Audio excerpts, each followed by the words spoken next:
this evening. And we're going to have our main speaker, Mr. Drew Ricketts from Kansas State University, give his presentation here this evening. Again, thank you everybody for coming. And also let's thank Merity's Restaurant here in town for the meal here this evening. And hopefully it met everybody's expectations as a meal. Again, I thank everybody for coming here this evening. I'm Clint Laughlin with the Midway Extension District, and this is my colleague, Craig Dinkle. So again, I will thank everybody for coming, and I'll turn it over to Drew. All right, thank you, Clinton. Like Clinton said, I'm Drew Ricketts. I'm the wildlife specialist.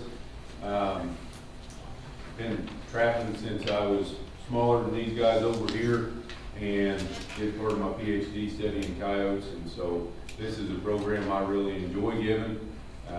Coyotes, I think, are super neat critters. They also cause people all kinds of problems, and so they make my job very interesting because I get to do a lot of problem solving and teaching folks how to do something that I really enjoy and am passionate about. So, sort of the outline of what we're going to talk about today is coyote biology, because understanding coyote biology is very, very important to being effective at trapping and calling.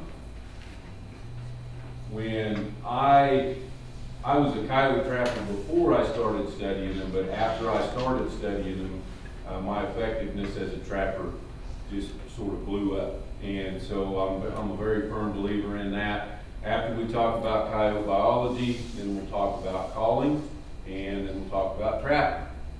And that'll be the program for today. So the map that you can see up here, the area in red is the historic distribution of coyotes in the U.S. That's prior to European settlement. Coyotes were mostly a western species. Kansas, or the eastern edge of Kansas, was basically the eastern boundary of the range of coyotes. And since then, they've expanded to occupy the entire lower 48 states, gone up into a big portion of Canada, and all the way up into Alaska, where they historically didn't exist, and then have even colonized Central America. So they've been very, very good at taking advantage of the changes that people have made to the landscape. One of those changes is removing gray wolves from the landscape. Gray wolves very much kept coyotes in check historically, but now they're the top dog on the landscape. So that's been a big change for them. One of the things that I think is very important for us here in Kansas to understand is a lot of the information that's available now on the web, on YouTube, about coyotes and their effects on deer populations and their effects on turkey populations and all those kind of things. Most of that stuff's coming out of the southeast, and most of it's coming from states that have only had coyotes for 30 or 40 years. So I think it's important for us to remember that our deer in Kansas have been dealing with coyotes as long as there's been deer and coyotes in Kansas. And so it's just a part of their biology. And there's some stuff out there I think that probably doesn't apply to us here about predation and those sorts of things. If we think about coyote pelts, what makes them valuable? Well, a fur buyer is going to grade them, right? And they're grading several different things. They're grading the length of the fur. They're grading the density of the fur. They're not just grading the length of the long guard hairs, they're also grading the length of the underfur and the density of the underfur. And they're also grading the color. And so as a fur harvester, it's important to have at least a basic understanding of the grades. What makes a pelt very valuable? Well, the longer that fur, the more dense the fur, and the paler the fur, typically. It's cool to, that's not going to work. It's cool to see a red coyote like the one on the middle right, but that's going to be one of the least valuable coyotes you can catch. A black coyote is probably going to be the only one that's worth less. The most valuable coyotes are going to be like the ones on the very bottom. Those paler colors are going to be the most valuable, and then the ones with a full belly full of fur nice long hair on their back that would grade western. Y'all are sort of right on the boundary of being able to catch those western coyotes that are the most valuable. Another interesting thing is the grades in fur oftentimes line up with subspecies. So there's a genetic component to that longer, denser fur. It's not just the cooler temperatures and longer, colder winters. It's something that's a part of those coyotes in this area. How big are they? This is an area that a lot of people have pretty big misconceptions about. Size range for an adult coyote can be anywhere from 18 to 43 pounds. My study just south of Manhattan on Konza Prairie, the largest male was this one down in the bottom left. He weighed 35. The largest female was that female there on the top right. She weighed 26 pounds. So if you think about a lab, a big coyote is nowhere near, not even close to being as big as the average Labrador. They've got a big fluffy coat that makes them look way bigger than they actually are. But that has a big impact on the size of prey that they can catch and kill. They're way smaller than most people think. How big's a wolf?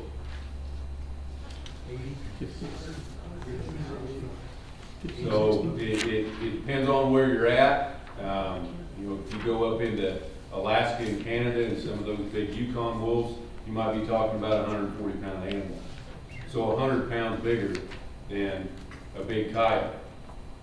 80 pounds would be sort of an average wolf.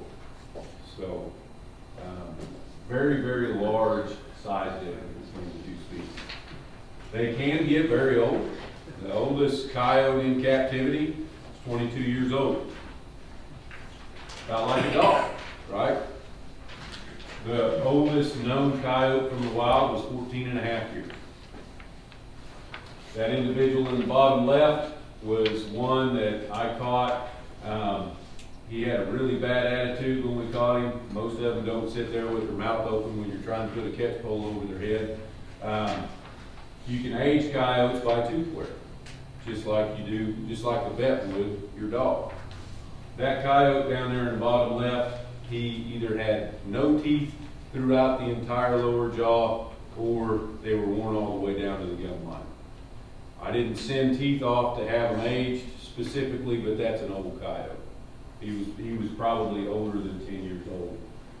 He ended up getting pushed up in a snow pile on I-70 by a snowplow. So I guess he got hit by a car about a year after I caught him and put a collar on him, and then he got caught up in the snowstorm. So coyotes can get as old as most dogs, but most of them don't get that opportunity. 50% die before their first breeding season. So if a coyote's born in May or April, then that means half of them die before January or February. They don't get to live very long, and I think that's a common misconception. Human cause of mortality is a very high cause of mortality in all coyote populations that are around people. It can be anywhere from 40 to 90% in the research projects that have been done. On the project that I did, I caught 17 coyotes, had 7 mortalities out of those 17 animals. 3 of them were hit on I-70, 2 were shot, and 2 died of disease. We had an outbreak of canine distemper during that study. And 70% of the coyotes in most populations are less than 3%. So you can find those old individuals, but they're not very, very common at all. So if we think about natural causes of mortality, we've got diseases like distemper, like I mentioned, canine hepatitis, tularemia. So that's a disease that you would find in their prey that they can get. There's also a lot of parasites. So pretty much any parasite that might affect your dog, like heartworms, hookworms, and tapeworms. And then there's 2 kinds of mange. How did mange get here? In coyotes. About 1900, the state of Montana declared war on coyotes and wolves, and one of the things that they did was turn loose mange. They actually caught coyotes and wolves and brought them into a lab, gave them the mite, and turned them back loose so that they could go out and spread the mite and eradicate coyotes. Mange is not all that effective at killing coyotes, though. It'll kill a few, but it sure didn't eradicate them. And the idea was that would be cheaper than paying bounties. That's actually what the court documents say in the records from when they did that, was that would be cheaper than paying bounties. And the end result is I get calls from folks from Georgia that are driving through to warn me that there's a chupacabra along the interstate out by Colby, and I need to warn the ranchers that they need to be looking out for their cattle because there's a chupacabra. That's kind of an interesting part of my job. I get to talk to all different kinds of people. So what do coyotes eat? I think if you talk to some people, they would say that they eat deer, and they eat turkeys, and they eat quail, and they eat pheasants, and they eat cattle, and they eat sheep. That's not what our studies show. Coyotes are subsisting for the most part on small mammals like cottontail rabbits, voles, harvest mice, and that's when other sources of food that they capitalize on aren't as available. So one of the things that I learned when I started catching coyotes during the summertime for research is that all these piles of raccoon scat that I was finding way out in the middle of the prairie that seemed like they were in a weird place for a raccoon to be pooping weren't raccoon scat. They were coyote scats. And I'm talking about a pile this big of June bug exoskeletons, or a pile that big of grasshoppers, or cicadas. And so they really capitalize on whatever's abundant at the time. Most people in this part of the country know, just from looking around and seeing the scats, that they eat a lot of fruit. Wild plums, big component of their diet at this time of the year. An interesting thing that Dr. Geyer found, he was a physiologist at K-State, and folks would go out on coyote roundups and coyote hunting, and then they'd bring those carcasses into Manhattan to Kansas. There's a publication or a picture advertising the publication that says something like "When Coyotes Go to College," and that's these folks bringing the coyotes in. And he actually got to look at their stomach contents. Nowadays, there's lots of folks that don't want us doing that sort of thing, and so we research food habits based on scats. But that stomach content study found that 27% of the coyotes that were brought in had empty stomachs. So if you think about that and how that impacts what we're doing when we're trying to attract coyotes, whether it's catching them with a trap or calling them, food is an important thing. A quarter of the coyotes out on the landscape are pretty hungry. And deer and cattle and sheep do form a component of their diet, but it's typically not a huge component. So what are the livestock predation statistics? Well, if we look at calf loss, entire calf losses to predators in the U.S. is about 11%. In Kansas, it's about 4.6%, or around 5%.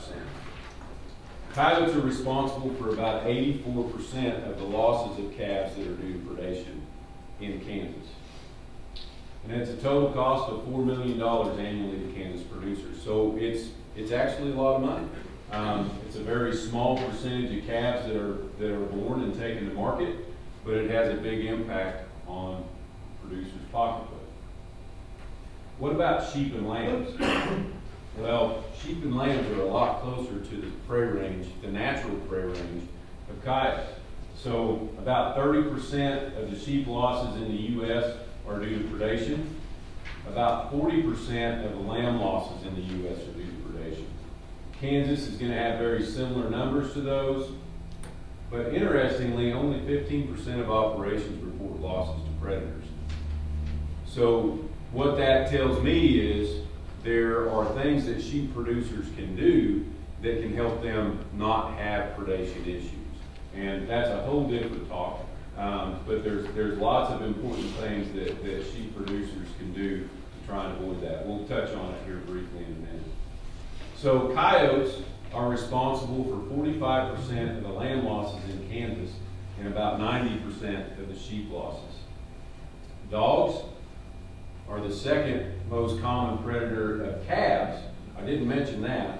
So about 10% of the calf losses in Kansas that are due to predators are actually due to dogs. 5% of lambs and 6% of sheep.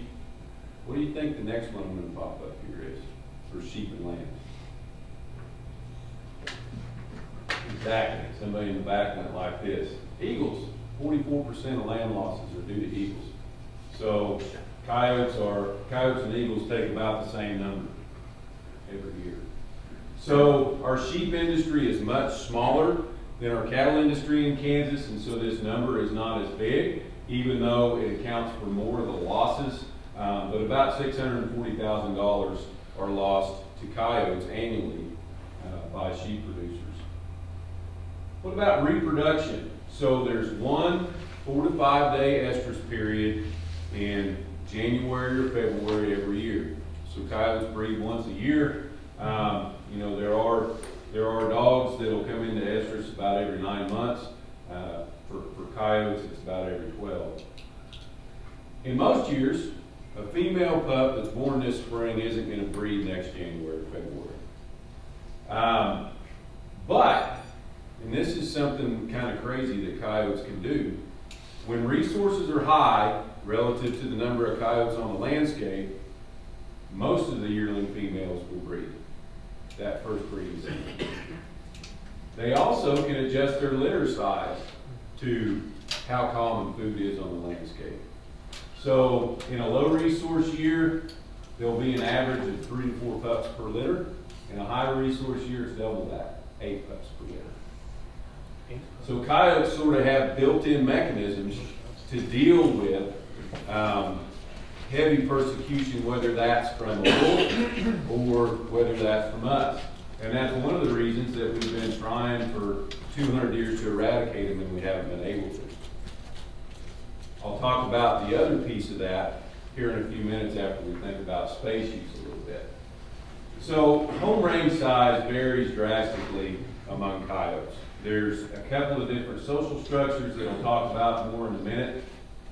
Each one of those different colors is the movements of a different coyote for a period of the year. These are my GPS collar coyotes. And you'll notice that we have some areas where we've got lots of different colors coming together to different points. And those are very important because those are areas where coyotes are capitalizing on big pulses of food on the landscape. I'm talking about dead bison or dead cattle. So if I'm a producer, I don't want to have a dead pit or a feedlot or just even a single dead carcass anywhere near where I'm calving or where I have sheep and lambs. Sorry. This is a really important reason to haul off your deads if you can. If you look at this map,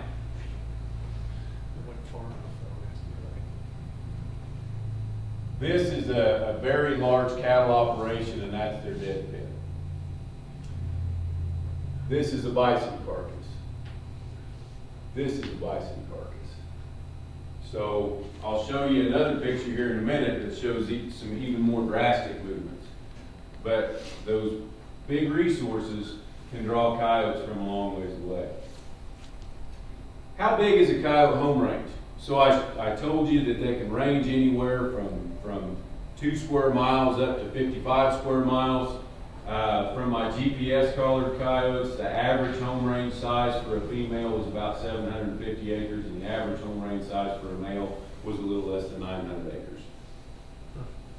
A lot smaller than most people think. But it can range anywhere from 250 for an annual home range all the way up to 21,000. So what's driving that? Well, there's different social structures or different social classes basically within coyote populations.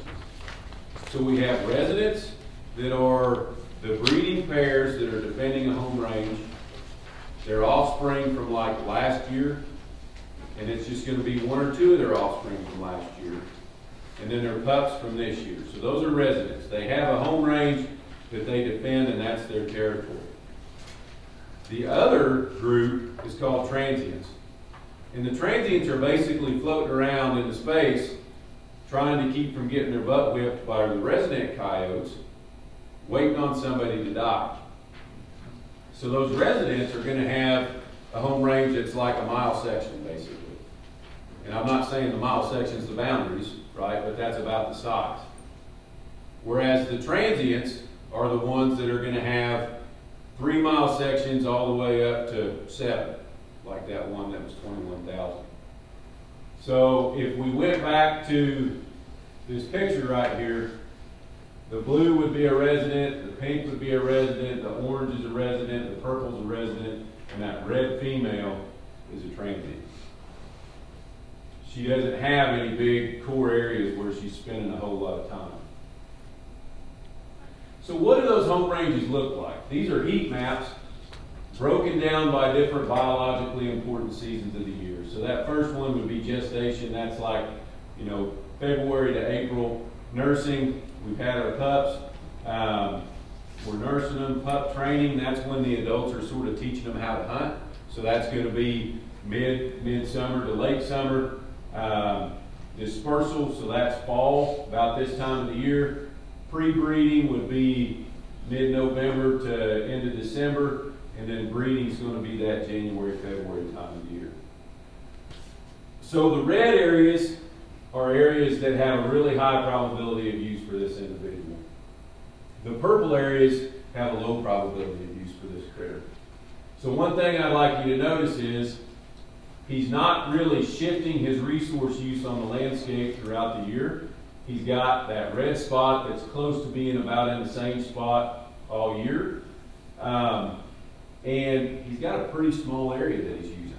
So it's hard to see the scale, but in that image, you're seeing about 12 to 20,000 acres, something like that. The gray blob is Manhattan. This is that transient female. She uses an area that's 3 to 4 times larger than his. She's got multiple areas of those hot spots, and her space use shifts throughout the year. So, thinking from a standpoint of catching coyotes or controlling coyotes, when we're setting traps, just finding one track in the nut, right? That might be one of those purple spots. We want to find lots of sign. So we're looking for lots of tracks, we're looking for scat, which is a way that they mark their territory, and those sorts of things. And that's how we end up in those red spots on the heat map where that coyote's likely to come back in a reasonable amount of time. So this female, she was a resident for most of the time that I had her monitored. So that area that you can see in that white box, that's Konza Prairie. That's her home range. And there's that first dead bison that I showed you that a bunch of different coyotes came to. So that's about 1.5 miles that she would move outside of her home range to go to that spot. She also came down here to Foot Ranch to their dead pile fairly regularly. And an interesting thing about coyote feeding behavior that I learned when I was doing this, these GPS collars have a mortality switch in them. So if that collar doesn't move around for a given amount of time, then I would get a text message and an email saying so-and-so coyote's dead, look up their location and go find them. And I kept coming down here looking for her, and by the time I get down there and get my radio equipment out, the mortality signal's not going off anymore. And that happened 3 or 4 times with a 12-hour delay. I moved it down to an 8-hour delay, and I was still getting mortality signals that were false. And then finally I moved it down to 6, and I quit getting false mortality. But what I figured out was going on, I had multiple coyotes doing this, not just her. They're coming down here to the dead pile, and coyotes gorge themselves. And when they find a resource like that, they're going to gorge themselves and then go puke it up somewhere. And then they'll do that again. They'll do that 3 to 5 times, and that's how they cache food. So they're just storing food other places. And then they'll go ahead and gorge themselves and digest it. Well, those mortality signals were basically Thanksgiving and Christmas and New Year's all put together. And that coyote would go lay on a hill in the sun trying to digest that belly full of food, and they wouldn't move for 8, 12 hours. So, kind of an interesting deal. But she made several trips down to that dead pile. And then, about this time of the year, she made that trip up northeast of Manhattan. There's a feedlot up there. And then she came back to Konza. That was about 4 days. And then this was a new dead bison right here that she spent a couple days on. And then out of nowhere, she made this movement overnight. There was a south wind, really, really strong south wind that night, 30, 40 mile an hour. And it's about 9 miles that she made in that night. And then she just stopped. She hung out there for about a week and a half. There's a feedlot centered on where her movements are centered. And then she found a dead cow on the neighbor's place and got shot about the 3rd day that she was working on that dead cow. So, those big food resources like feedlots, and feedlots are not just resources for dead livestock, right? They're also going to be full of mice, you know, the main prey items that coyotes eat. But dead piles, feedlots, single dead carcasses, very influential on what coyotes do on the landscape. So if you're a producer, if you have dead animals sometimes, get them away from where you're calving, or calve a long way from where those deads are. So what about these family groups that we were talking about? So there are some long-term genetic studies that suggest that coyotes form lifetime pair bonds. So a male and a female will mate for life. There is a challenge with that, though, in that the long-term genetic studies have been done in big cities. So Chicago's got a thriving coyote population. I've seen videos from some of the coyote researchers there of coyotes that have learned how to use street lights. So this female runs up to an intersection and sits down and looks up at the light, waits for it to turn green, and she crosses. And they've documented these urban coyotes teaching their offspring how to do this sort of stuff. There's a video on YouTube, I don't know if it's still there, but there was a video on YouTube of a coyote using the train system in Portland, Oregon. Very intelligent. But we don't know if their dynamics there are the same as their dynamics here, right? And so these genetic studies, maybe they apply here, maybe they don't. But those family groups, the resident individuals, that male and the female, are both going to defend the territory. Group howls are those howls where it sounds like there's 20 coyotes out there, right? So that is a family group of coyotes and how they howl and communicate with each other to say this is our spot. It's sort of a way that they form bonds. So it's kind of like having card night or maybe Nintendo night for a modern family, you know, where the family's getting together and doing something. It's reinforcing that bond between that family group. Both are going to defend the den and care for the pups. So if we think about those residents versus transients, there was a study on Fort Riley back in the 90s that found almost 50% of the coyotes in that population were transients. I found about the same thing. So when we think about their reproductive potential and the fact that they can produce way more offspring when there's not a lot of coyotes on the landscape relative to the amount of food. And there is at least one coyote ready to replace every resident that you remove from a population. It makes it incredibly hard to conduct population control. And so that's why, from a helping producer standpoint, and if we're thinking about deer populations and that sort of thing and trying to reduce predation, if we're helping a producer, we need to target the problem animals, the ones that are taking calves, because most coyotes don't take calves. And we can remove those individuals, but you'd have to remove 70% of the population of coyotes every year for 50 years minimum to eradicate them from the area. We're not going to get rid of them. We've been trying for a long, long time. Has anybody ever heard this? Coyotes hunt with badgers? There's some Native American stories about this. There was a group of researchers that were studying ground squirrels in Wyoming, and so they were sitting up on hills and they were watching these ground squirrels with binoculars, and one of the things that they documented was coyotes hunting with badgers.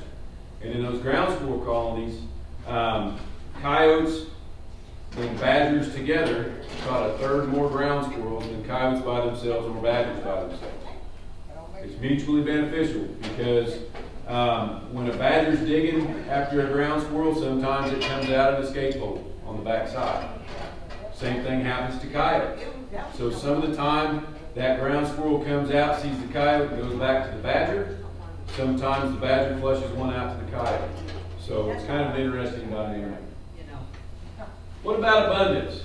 How many coyotes do we have in Kansas, and what's the trend? Well, we don't know how many coyotes we have, but we do have roadkill surveys that give us trends. If we go back to 1986, coyotes have increased dramatically in Kansas since then. What's significant about that time frame, 1986, 1987? 1987 is when the fur market crashed. My dad published his first trapping book in 1987, and that career didn't work out very good for him. He had to find something else to do. The problem is we don't have data going back prior to the fur market crash. There's lots of folks that think that the trends that we're seeing in coyote abundance are due to fewer people trapping and that sort of thing.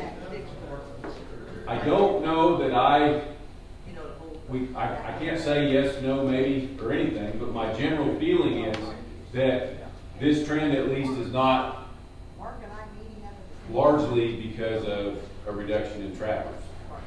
And the reason why is in 86, 85, 83, there weren't a lot of coyote trappers. Coyote pelts weren't very valuable at that time. The critters to be trapping were raccoons, muskrat, mink, fox. Coyotes were very low fur value. And we'll see some other evidence for that here in a minute. So I think some of the woody expansion and just the fact that coyotes are really good at capitalizing on the changes that we make are responsible for this. But that orange line over there is the Smoky Hills. I think y'all, I can't remember which region you're in based on how Wildlife and Parks' trend data used to be collected, but you can see that you're not in the part of the state where the most coyotes are, but you've still got plenty, for sure. So now if we compare coyote abundance to badger, bobcat, and red fox, some of those species were heavily harvested during the fur boom. Their population numbers haven't really changed since that fur market crash. So I think something a little different is going on with coyotes. What about fur prices? How many of you are here because you want to harvest coyotes for fur? Okay, a few folks. Coyotes are one of the pelts that have maintained their value over the last 10 years pretty well. If you were to look at the Kansas Fur Harvesters Association auction, going back to 2018, the average coyote pelt brought $25, the top brought $65, and that's for a lot. In 2019, we had $32 for an average and $75 for top block.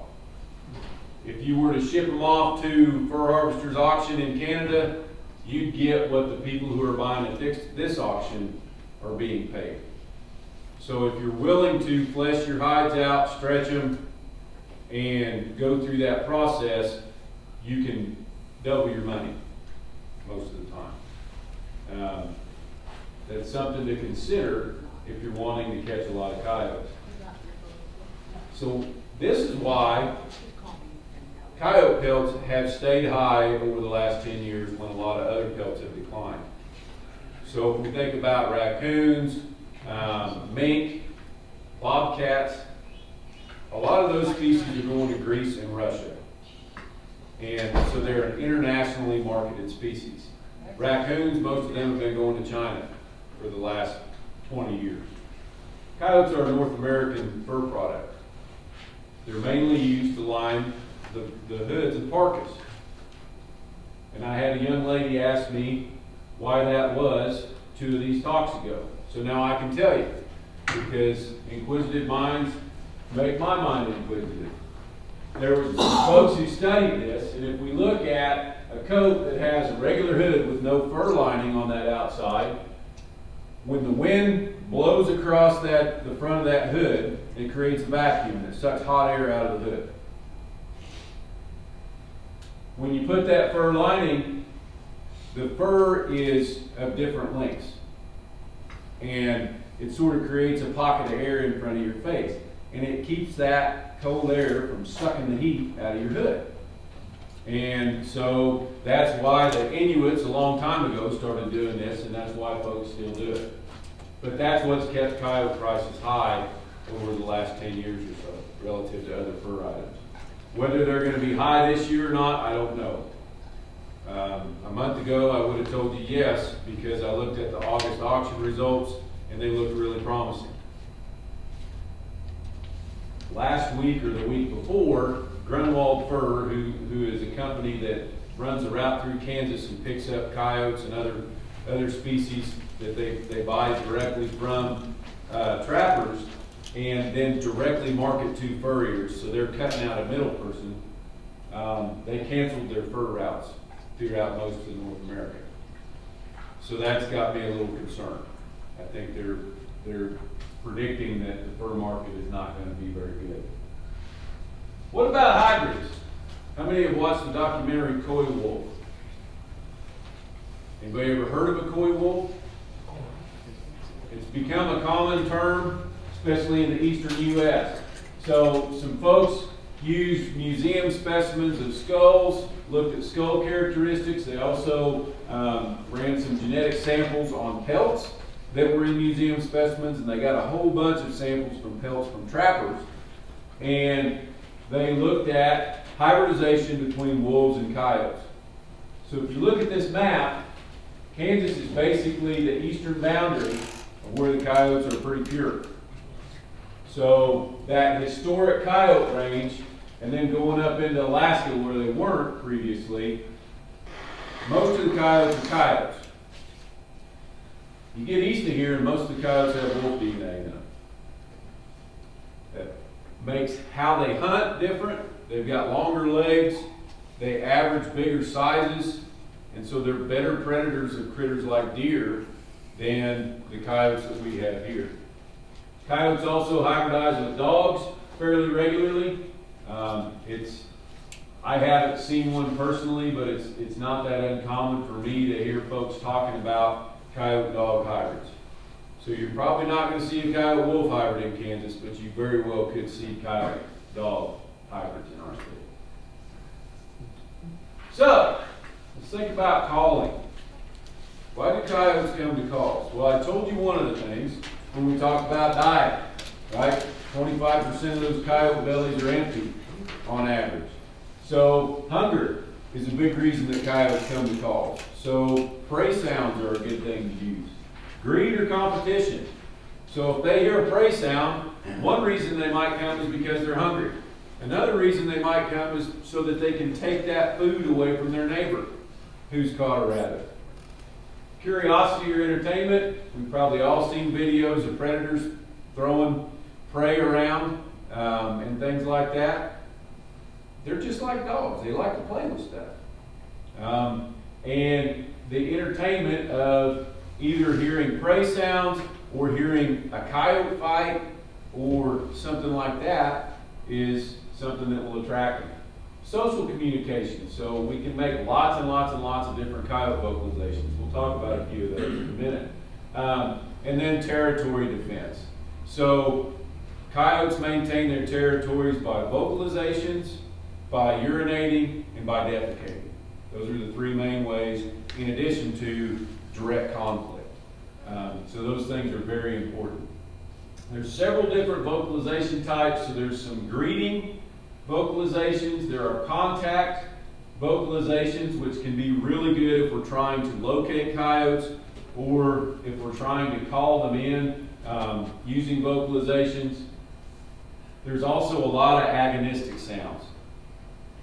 During certain times of the year, like the breeding season, when coyotes are extraterritorial, those aggressive agonistic sounds can be really good.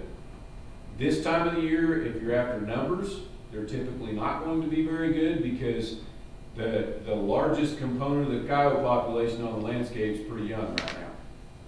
And those aggressive vocalizations are going to scare them because they don't want to get in a fight.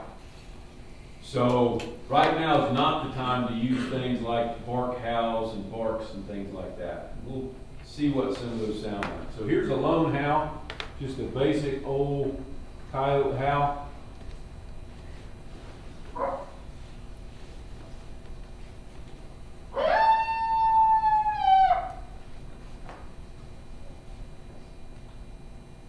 A group howl. So as you're listening to this, I want you to think about how many coyotes there are in this recording.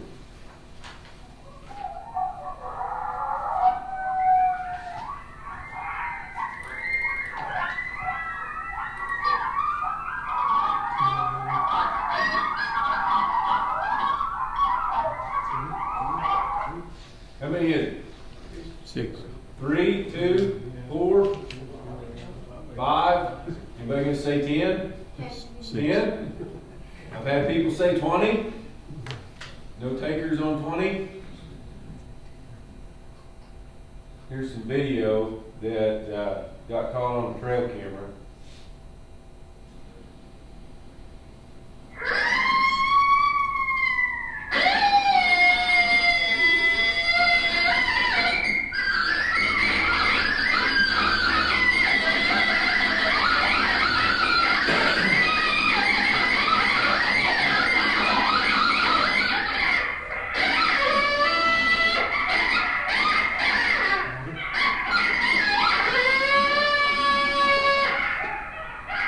How many coyotes were in that last recording? Probably not all that many. Probably not more than 3. But may have even just been 1. So yips and barks. So this is going to sound fairly similar. Whoops. I guess I skipped that.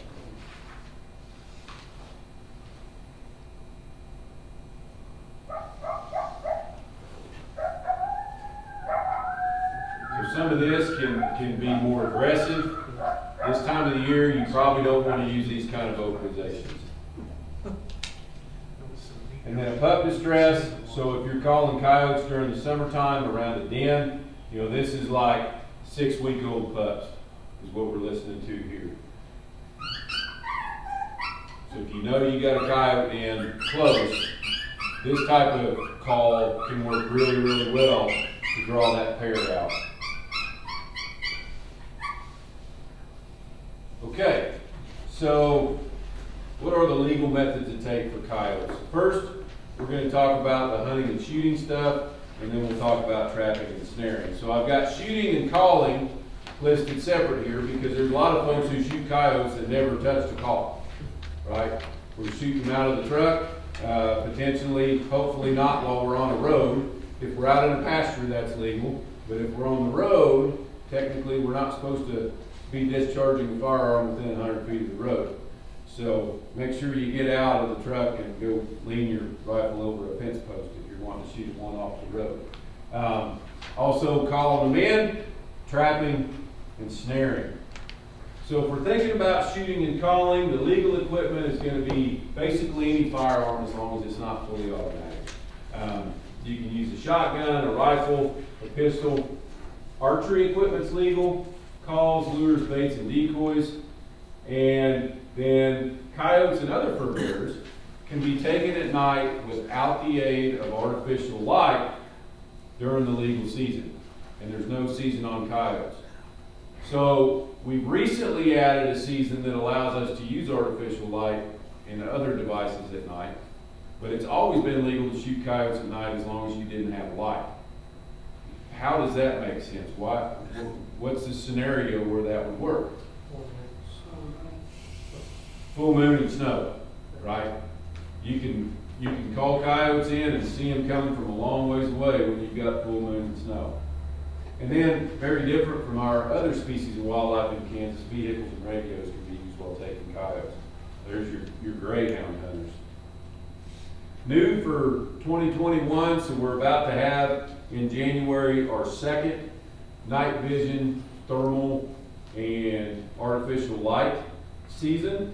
So this is for coyotes only. It's limited to January 1 through March 31st. It requires a $2.50 permit.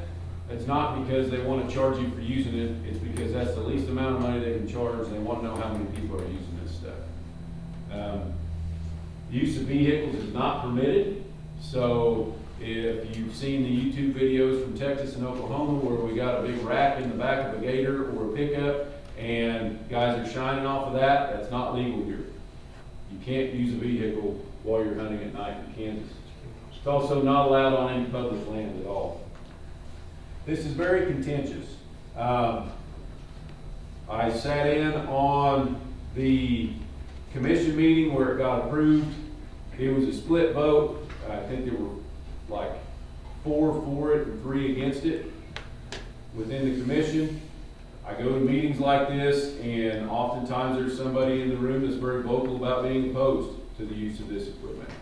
I'm going to show this stuff because I think Wildlife and Parks did a really good job of finding out whether there was broad support for it among fur harvesters or not. So they did a fur harvesting survey, and you can see there's overwhelming strong support for the legalization of lights, night vision, and thermal equipment to hunt coyotes at night in Kansas. Strong support for coyote only. There was not support for a weapon restriction, which is something that folks tried to implement. They wanted this to be rimfire and shotgun only to limit the distance that a projectile would go if it went straight. Vehicles being prohibited was strongly supported. The season dates were supported. Private land only and no weehaw was strongly supported, and then the permit was strongly supported. So I feel like they did a really good job of finding out what folks wanted, who were fur harvesters and the most invested people in this resource, and then setting up the season in a way that it worked. So how do we call coyotes? These are excerpts from a video series that I was making with my predecessor that we haven't got published online yet. But it's very important to find an elevated position and quietly approach from downwind. A lot of folks will drive right to their calling spot. It's a whole lot better to park on the other side of a hill if you can and walk in just a little ways. You want to walk into the wind all the time. So, if we're thinking about finding an elevated position, depending on the wind direction, we may need to start at the bottom of the draw and work our way up, or it may make more sense to start at the top and work our way down, like we did here. But you need to be able to see a long ways. So you're calling into the wind, and you're calling towards draws and other cover that holds coyotes. So this was about the third stand that we had made. This was a spot where we were coming up from down low. And you can see we've got a big drainage that splits in multiple directions, lots of woody cover down low. That's the kind of spots where coyotes are going to hang out during the daytime, right? They want that cover, and you can call them out of those sorts of spots. So how do you call them? Well, there's lots of different call types. There's open reed calls, like this one, looks like a clarinet with an exposed reed. There's closed reed calls like this. There's diaphragm calls like a turkey hunter would use. And then there's electronic calls. So they range pretty drastically in how versatile they are. This is a closed reed call that I really like. It's for making prey sounds. So this is supposed to be a injured rabbit. If we just blow on it, it sounds very different than if we start putting some emotion into it with our breath control and our hand movements. So just blowing it. And that does sound kind of like a dying rabbit, right? But then if we start doing things like this,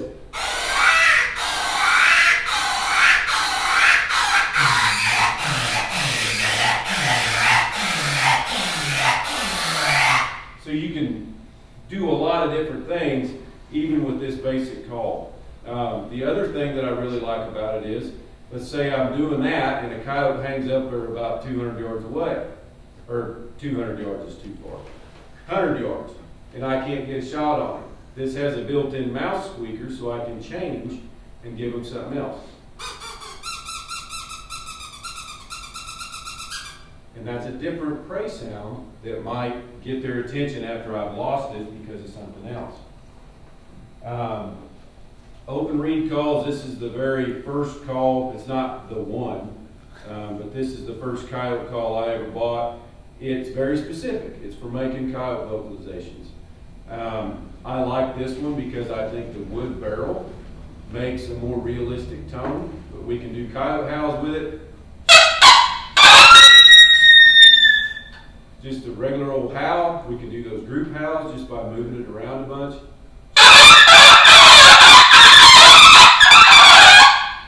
And then pop a howl in there if you want to. I like these, the open reed calls, but they take a lot more practice to get good with. But with this call, if you practice and you know what you're doing, you can make just about any sound that a coyote would make, and you can make any prey sound possible too. So we can do things like, even like a deer grunt with this thing. That's not something you do for a coyote, but you could use your coyote call to call deer if you wanted to. We can make those prey sounds.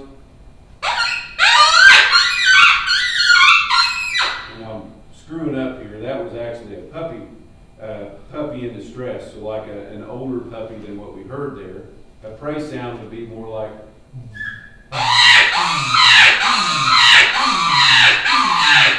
But then I can also put this barrel on here and make the same sounds that I made with that big wooden howler, which is coyote sounds.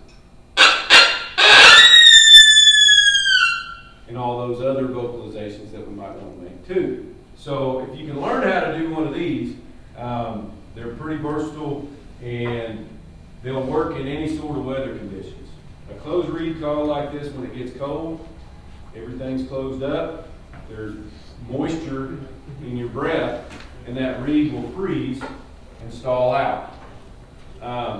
Part of my job is helping folks that are having predation issues, so I'm able to spend a little bit of money and buy something like this. So these Foxpro Collars are really nice. There's a bunch of different brands. The sky's the limit in terms of what this will produce, right? So if I just click on my favorites, there's an Eastern Cottontail. If I can get the volume up. Uh-oh. There we go.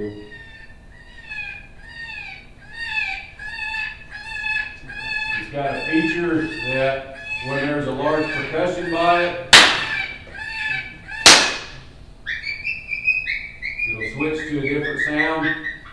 So I've been playing a prey sound, and then I shoot, and it starts making a coyote sound. It might make that coyote turn around. If I have a coyote hang up way out there, I can do those rodent sounds like I talked about before. I can also turn on the decoy function. And so that's going to be something that's going to get that coyote's attention and get him to come in too when he's hung up. You don't have to spend all the money that I spent on this thing to be able to use an electronic call. There's lots of apps out there where you can download sounds, and if you've got a Bluetooth speaker that you can connect your phone to, you can make some really good coyote calling sounds. So, oh, I forgot one more thing. These thermals and night vision. You've always been able to use them in damage control situations in Kansas. So if I'm a producer losing calves or a producer losing sheep, I've always been able to use a thermal or a light or night vision to kill coyotes. Now we've got that extra season. But these things, if you're wanting to use that sort of equipment, can be very, very useful. I can identify cattle at 1.5 miles with this thermal. This one is also pretty cool, I think, in the fact that I can use it as a standalone scope, or if I don't want to constantly be changing scopes out on my rifle, I can screw this back piece off, and it's got an adapter that clamps to the bell of my rifle scope. So you can use this with your daytime optic.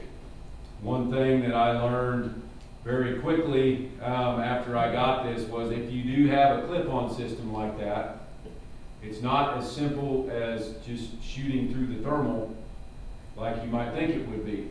You're using your daytime optic in the reticle that's in your daytime optic, but this thing, when you look through this, you're actually looking at an image that this produces.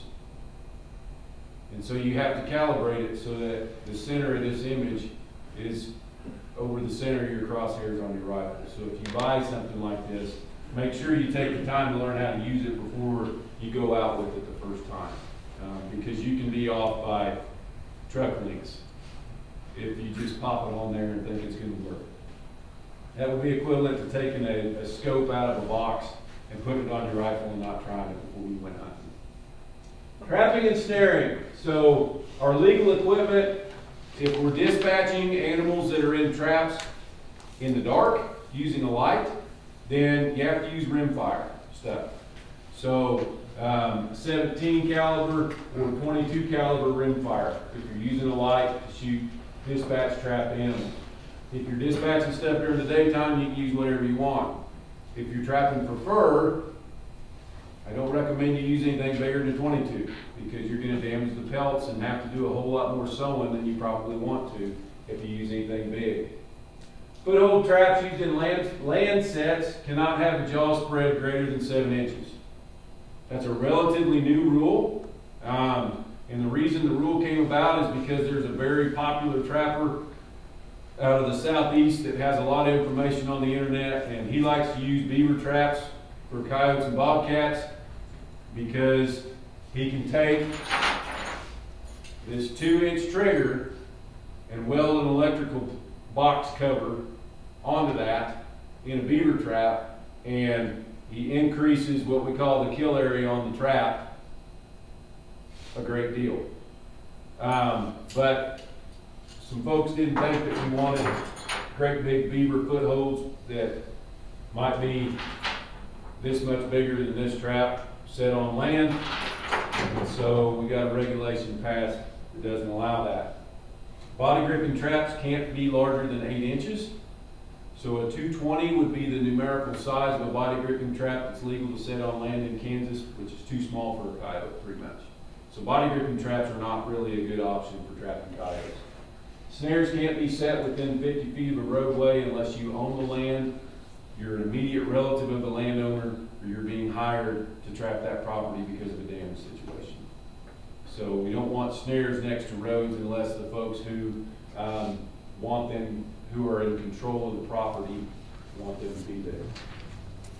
How do we know where to set traps? There's lots of different locations that you want to focus on when you're looking for sign. The most important thing is set on sign. Set where you see tracks and scat, or where you see coyotes. Seeing an animal is a sign too. But you know, in pasture country, or even if you've got oil fields or along the edges of crop fields, any sort of a trail that already exists, coyotes are going to use. They'll use 2 tracks. What you can also see, hopefully, is a low-lying area or a depression going through the middle of that 2-track. So here we've got a 2-track running across the top, and then we've got a saddle between 2 big hills. That's going to be an area that they use to move between drainages. So, those of you who've spent a little time chasing coyotes, if you look at this image, does anything pop out at you as a place where we need to go look for coyote sign?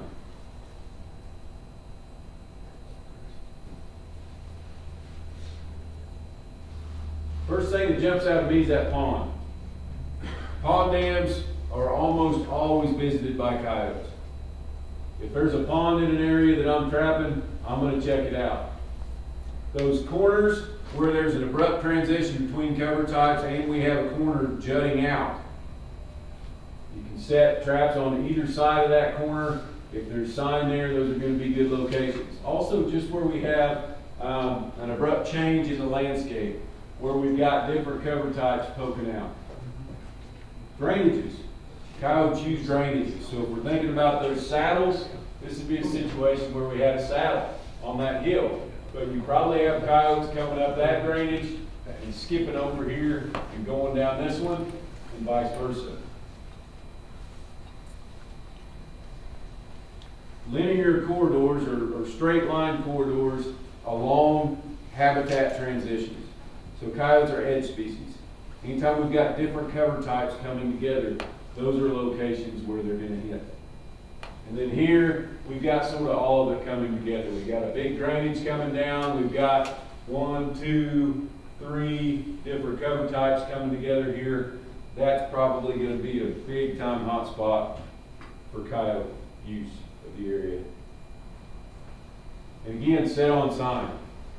If you're a trapper, when you're walking around, you're probably going to be like this a whole lot more than you're like this, right? We're not looking for birds, we're looking for tracks and sign as we observe the landscape. You also have to be good at interpreting what you're seeing.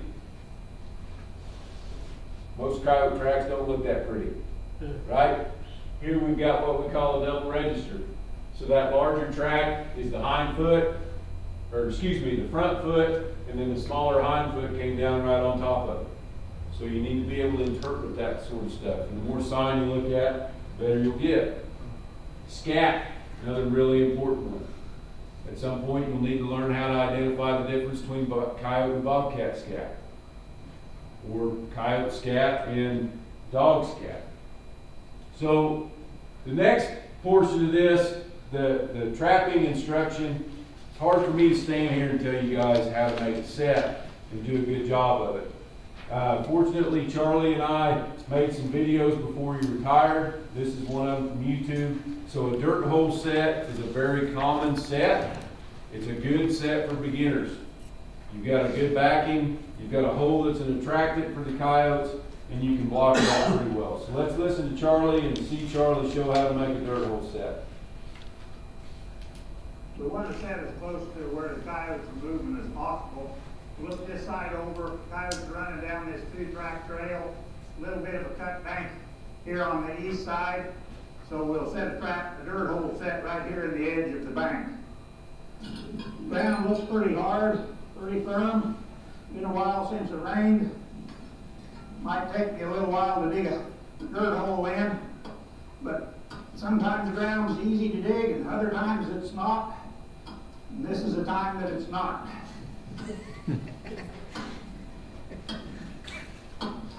Need a dirt hole. I like the big ones. Look maybe a little bit more realistic. They're showy. Part of the attractant is the dirt, the smell of the fresh dug soil, and the appearance.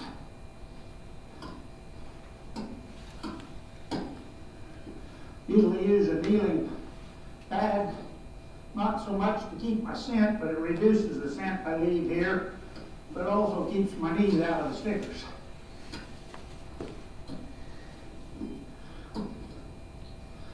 When the ground's this hard, sometimes that makes you rethink about putting the dirt hole in. You might want to use a flat set. We'll probably show a flat set later in the day.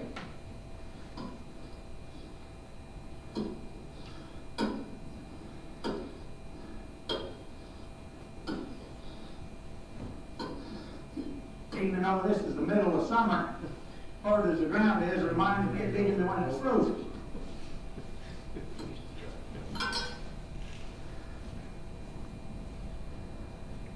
All right, I've got the hole a little over a foot deep. We're going to set our trap out here in front of the burrow, about 10 inches, maybe a little bit more away from it. Have to chop in a trap bed.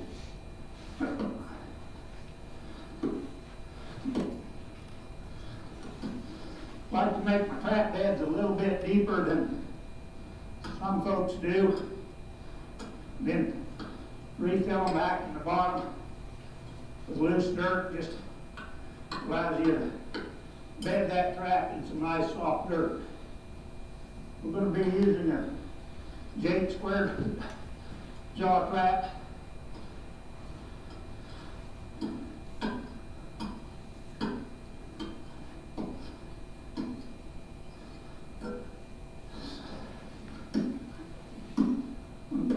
ground's this hard, I usually dump stake right underneath the trap, stake off to the side. So chop out a bed there, put my stake in it.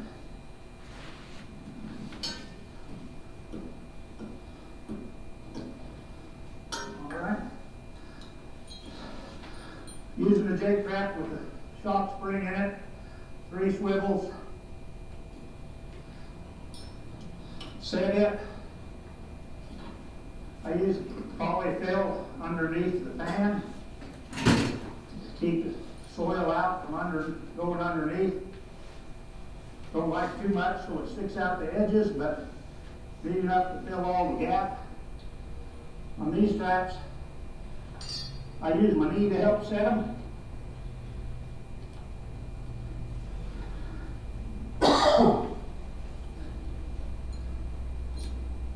Remember, put a little of that soft dirt back in the bottom.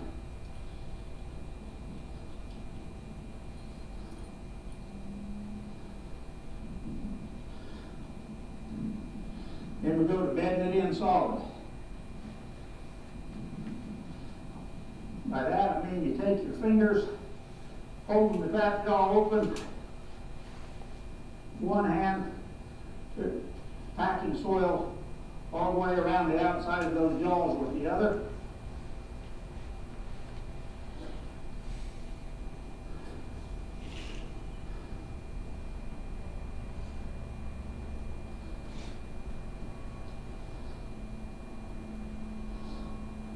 Want that jaw on both sides packed solid so no matter where he steps, the trap doesn't wiggle.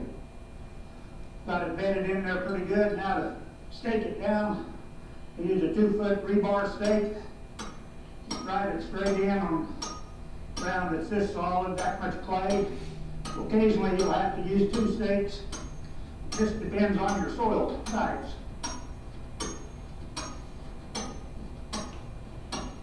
I drive them down in tight. Put a little dirt back over that. Pack it in. Good. Now we'll put the final covering back over the trap. They use a sifter. Keep clods out. Little rocks.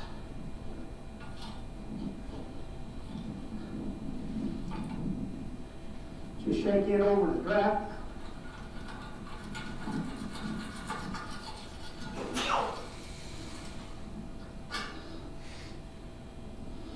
Then brush it back down with back of your hand to where you can find the pan. There's the pan. I like about a half inch of, at least a half inch of dirt over the top. Throw your other stuff just off to the side.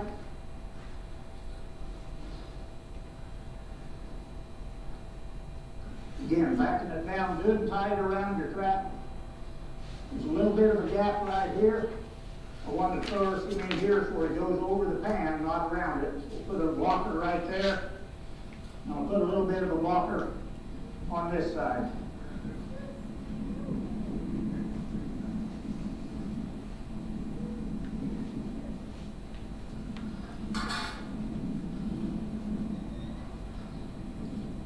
Going to put some lure in the bottom. I use a little bit of sheep's wool. Hold it.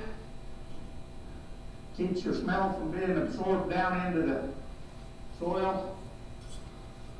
Put about a lima bean size on that little dab of wool down in the bottom of the hole. You can also use bait. Typically I'll use a lure. Maybe a land lure or food-based lure. Also put coyote urine, about a teaspoonful behind the trap.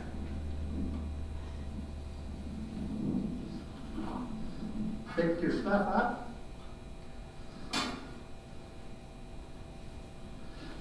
Again, remember we're wanting this to look like something's dug here, so you can make it out pretty big and bold.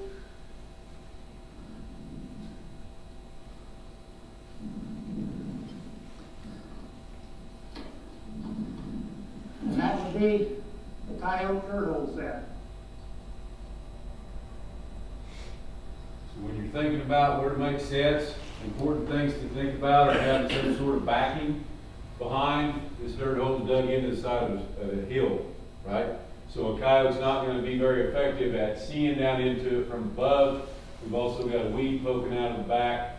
It's also very important to think about the wind. You know the coyotes are running a trail over here and the wind's blowing from this direction. You don't want to put your set over here. You want the wind to be blowing across your set on its way to the coyotes. They detect their environment more by their nose than anything else. So a flat set, I'm not going to show you the flat set video, I'll just talk you through it. You go through about the same process. We're finding a backing. This clump of weeds right here is the backing. We've got wind coming from this direction. I think the coyotes are running a trail here. So he's dug his trap bed. He's got the trap set, placed down in, or he hasn't placed it in the bed yet because he's putting the stake underneath the trap this time. Getting the trap in there, getting it bedded good and solid. If you're having coyotes dig your stuff up, it's not because they're smelling you. Unless you're getting lure all over your traps, then they're not digging after your traps because they're smelling you. This man's caught more coyotes than anybody else in Kansas over his career, and he doesn't wear gloves when he sets traps. They're not smelling people's smell. They're used to that. They're on farms, right? They're used to smelling people. If they're digging your traps up, it's because they can feel it under their foot. They don't know it's a trap, but they make their living by detecting stuff in the environment and going after it, right? So if your trap's not bedded deep enough, or if it moves under their foot, that's why they're digging your stuff up. It's not because you need to boil your traps again. They're not smelling you. Sifting his dirt over the top. Moving some rocks and a cow pie in place for some blocking. Try and force the coyote to go over the trap on his way to the attractor. And here's the completed set from the other direction. So here's our clump of weeds. That was the backing. The trap's bedded right here. We had a lot of bare dirt in the area, so we didn't have to do a lot of work to blend it in. And then, wait a minute, I'm looking at this wrong. Sorry, I'm not used to seeing it on a little TV screen. Trap's right here, not over there. So our blocking is forcing them to come through here on their way to the lure that's down inside that clump of weeds. A flat set is basically any time you're making a set and you're not digging a hole. So we could pound in a cow bone there and put our lure on the cow bone. We could make any sort of toy that a coyote might want to play with that would put the lure on. Shiny bones, white shiny bones are great, but there's lots of other things too. So those are two basic coyote sets that are really good to get started with, and that's what I have for you today. So I'd be glad to answer any questions you have. My contact information's there. If you have those handouts, there's links to a whole bunch of videos. Some of those videos are ones that Charlie and I created on the YouTube channel. Other ones are the coyote sounds and that sort of thing. My cards are back on the table if anybody wants to take that instead of writing something down, but I'd be glad to answer any questions you all might have. So you were talking about the rules on the weed-haul ground? Yes. As far as servers go? Yes. Does that apply if it's your ground as well? Well, if you're the landowner, then you supersede some of the other stuff. Okay. So if you're the landowner of that weed haul, then you should be able to use lights and thermals. I would not just go do it though. I would talk to your game warden about it. Because somebody might report you, and if the law enforcement officials know that you might be out there, your whole situation is going to be better. Yeah. You're not asking permission, you're letting them know that you're the owner and you might be out there doing that. So.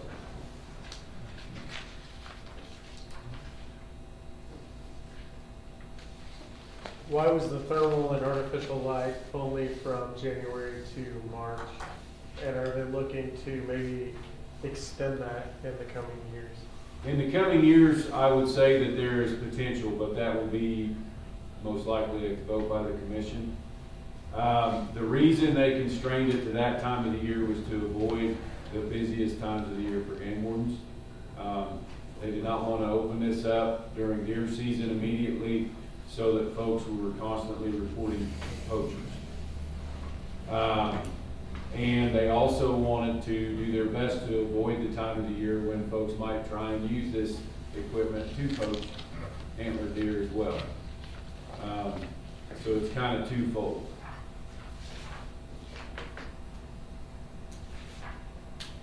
Other questions?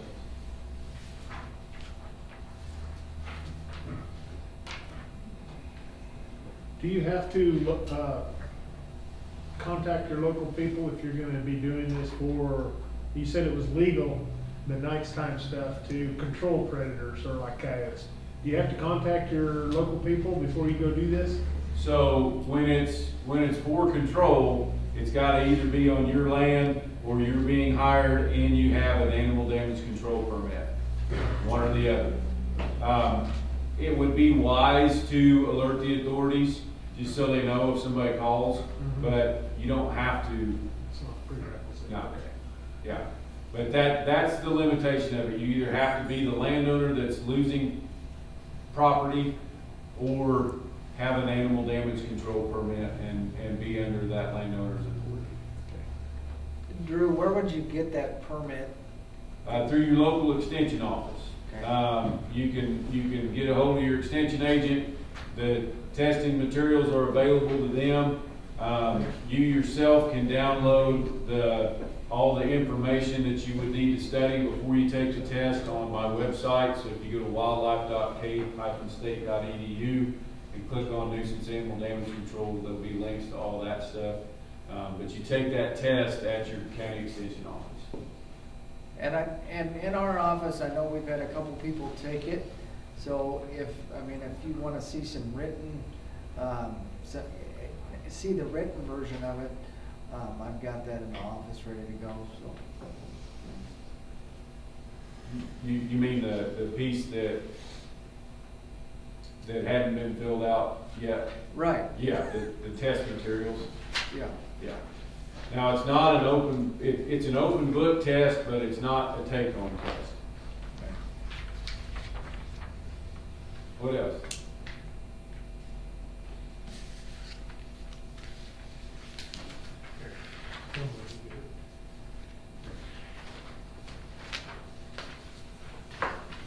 Does the fellow ever use any scents or attractants on his, or did he ever scent blocker or anything when he was setting his traps? Absolutely never. No, Okay. no, and I don't either. There's no reason to. You know, if your traps have caught enough animals that they've got a lot of blood and maybe feces and stuff like that on them, then it's a good idea to boil them before, you reset them. But that there's a huge misconception about the whole smell deal with all canines, not just coyotes, it'd be foxes too. It's just because they're so exposed to human activity already, they're just so used to. Yeah, they're used to us. I mean, if you think about every gate that you touch smells Yeah. like a person. But they're also not, a lot of times when we're out there doing stuff like that, we think that the animal's looking for us, right? Because we're trying to trick them. And so we think that they're looking for us. And if you think about how a coyote makes their living, they don't make their living by sniffing out people everywhere they go, right? So they might smell a human and think that's weird, but they're not out there sniffing, constantly looking for people. But that's how a trapper's mind works. I mean, my mind used to work that way too. I had to have everything perfectly clean with no smells or anything. And then I started catching coyotes and realized that didn't work that way. If you spend the time worrying about smell, thinking about location, and doing a better job of making your sets, then you start catching those coyotes.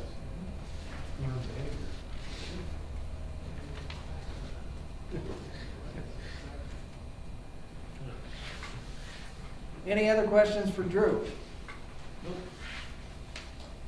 Okay. Well, thanks guys for coming here this evening. Again, take a few minutes if you haven't already.